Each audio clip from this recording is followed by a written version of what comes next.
Guys, kalian tahu aplikasi pinjaman online yang namanya Uatas nggak? Nah, sedikit banyak pasti teman-teman pernah denger ya. Apalagi mereka juga ngiklan di mana-mana. Pasti pernah lihat lah. Atau mungkin bahkan dari beberapa kalian sudah pernah pinjam di sini, sudah jadi nasabahnya. Nah, buat yang belum pinjam dan mungkin tertarik dengan iklannya, terus teman-teman ada kebutuhan mendesak mau pinjam di sini, ini adalah video yang tepat, jadi silakan ditonton sampai selesai karena di sini saya akan tunjukin daleman aplikasinya seperti apa. Enak kan? Teman-teman nggak perlu daftar supaya tahu. Jadi nonton video ini aja, udah tahu nanti di dalam aplikasinya seperti apa, sistemnya kayak gimana, seperti itu ya. Jadi aplikasi Uatas itu aplikasi pinjaman online yang terdaftar di OJK. Setelah saya cek memang di list OJK itu ada di urutan ke kalau nggak salah 90-an gitu ya, namanya Uatas. Tapi teman-teman ya, walaupun bunganya terus tenornya itu memenuhi kriteria dari OJK, bunganya selama kita cicil, maksudnya bunganya selama kita pinjam dan tenornya itu bunganya memang kelihatannya mematuhi aturan OJK memang ya. Tapi ada satu hal yang membuat saya agak janggal gitu. Nah, kenapa janggalnya? Jadi daripada teman-teman penasaran, langsung aja kita masuk ke aplikasinya. Kebetulan saya sudah daftar dan sudah disetujui. Jadi saya bisa mencairkan, sebenarnya bisa. Cuman di sini saya akan nunjukin saja sistemnya kayak gimana. Seperti itu ya teman-teman. Oke, di sini saya sudah masuk di aplikasinya Uatas teman-teman. Ya kurang lebih tampilannya seperti ini. Dan kemudian di sini bisa teman-teman lihat limit yang saya dapatkan itu 1.400.000. Artinya saya bisa pinjam ya maksimal 1.400.000 ya. Terus kalau mau pinjam lebih kecil juga ada. Ini pilihannya ada dua ya. Jadi 1 juta sama 1.400.000. Kayak gini. Misalkan 1 juta. Nah, tenornya ini tidak bisa milih. Tenornya ya 90 hari ini teman-teman. Atau kalau dihitung bulan itu 90 hari itu sama dengan 3 bulan ya. Kelihatannya wajar ya, kelihatannya normal gitu. Aplikasi pinjaman online ya banyak yang seperti ini tenornya kayak gitu kan. Tapi di sini teman-teman ya, kita bisa lihat detailnya. Nah, kayak gini. Sebelum kita melakukan pencairan, di sini saya tunjukin ke teman-teman. Nih, pinjam 1 juta, total yang harus dibalikin nanti keseluruhannya adalah 1.272.000. Artinya di sini sudah kelihatan bunganya berapa persen? Bunganya sekitar 27%. 27% dibagi 90 hari, maka bunga perharinya akan ketemu berapa persen lupa saya. Pokoknya masih mematuhi aturan OJK. Ya kan? Nah, masalahnya adalah di sini cicilannya. Cicilannya memang 3 kali ya. Jadi setiap bulan itu bayar 1 kali. Memang per bulan 1 kali. Tapi bisa teman-teman lihat itu cicilan pertama. Cicilan pertamanya itu 889.000 rupiah. Jadi cicilan pertama itu sangat besar dan bahkan bisa dibilang hampir melunasi pinjaman pokok kita. Pinjaman pokok kita kan 1 juta ya. Ya udah bentar lagi udah lunas itu ya. 889 itu hampir 900.000, udah hampir lunas teman-teman ya. Nah, itu kan berat banget, maksudnya besar banget ya. Apalagi kita 1 bulan setelah pemakaian gitu, di bulan pertama kita nyicil sangat besar.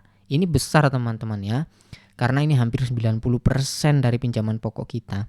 Kenapa saya bilang besar? Kalau dilihat dari nominal memang nggak seberapa, 800.000 gitu ya. Tapi apabila teman-teman pinjamannya besar itu kan ya kembali lagi cicilannya akan sama seperti ini. Bukannya 800.000 ini duit kecil, bukannya gitu teman-teman ya.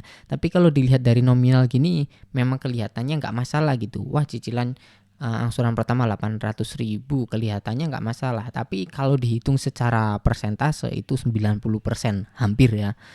Misalkan teman-teman pinjamannya agak gede sedikit, contoh 10 juta gitu, maka cicilan pertama ini bisa 8.800.000, sekitar itu teman-teman. Cicilan pertama itu ya. Jadi udah hampir lunas. Misalkan pinjaman 10 juta pasti cicilannya 8.800.000-an. Ya, tergantung mereka ngasih limitnya itu maksimal berapa. Ya mungkin ada beberapa nasabah yang mendapatkan limit 10 juta, mungkin ada ya. Tergantung mereka batas limitnya itu berapa. Misalkan ngasih penawaran limitnya maksimal 10 juta ya maksimal 10 juta gitu teman-teman. Tapi secara acak orang akan mendapatkan limit yang berbeda tergantung dari data masing-masing. Contoh punya saya sendiri di sini hanya mendapatkan limit 1.400.000 gitu ya. Oke, lanjut. Kita ke cicilan kedua. Cicilan kedua dan ketiga itu 190.000 dan 192.000. Jadi cicilan pertamanya itu gede banget, langsung dihantam. Cicilan yang bulan kedua dan ketiga itu kecil-kecil lah, bisa dibilang sisa-sisa bunganya ya. Jadi ini yang saya bilang tadi saya agak janggal karena menurut saya ini kayak gini, ini pinjamannya lama nih kalau dicicil per bulan dikit-dikit. Nah, kasih aja cicilan pertama yang gede aja. Pokoknya gimana cara mereka masih mematuhi aturan OJK dari segi bunganya dan juga tenornya gitu. Tapi mereka tetap bisa mengambil keuntungan gitu ya. Keuntungannya mereka bisa menerima pelunasan dengan cepat ya, mereka sikat cicilan pertama yang cukup gede, bahkan hampir 90% ya. Nah inilah yang menurut saya janggal teman-teman ya. Jadi ini sedikit permainan mereka menurut saya. Kalau menurut teman-teman gimana ya, silahkan tulis di kolom komentar. Kan biasanya ada beberapa pinjaman online yang cicilan per bulannya misalkan angsurannya 3 bulan ya, per bulan berapa gitu, sama ya, tiap bulannya itu sama nyicilnya.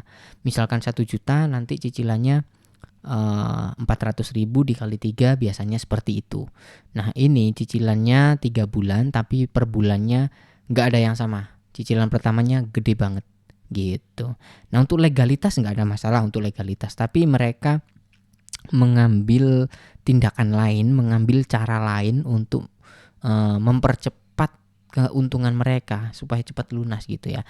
Sewaktu-waktu meminimalisir resiko mereka ini teman-teman ya. Sewaktu-waktu ada nasabah yang gagal bayar, paling tidak nasabah sudah membayar cicilan pertama, dan kalau yang kedua itu sudah bisa melunasi pinjaman pokok ya. Cicilan pertama dan kedua itu sudah bisa melunasi pinjaman pokok, dan yang ketiga misalkan ada yang gagal bayar tidak terlalu rugi-rugi besar si uatasnya menurut saya gitu ya.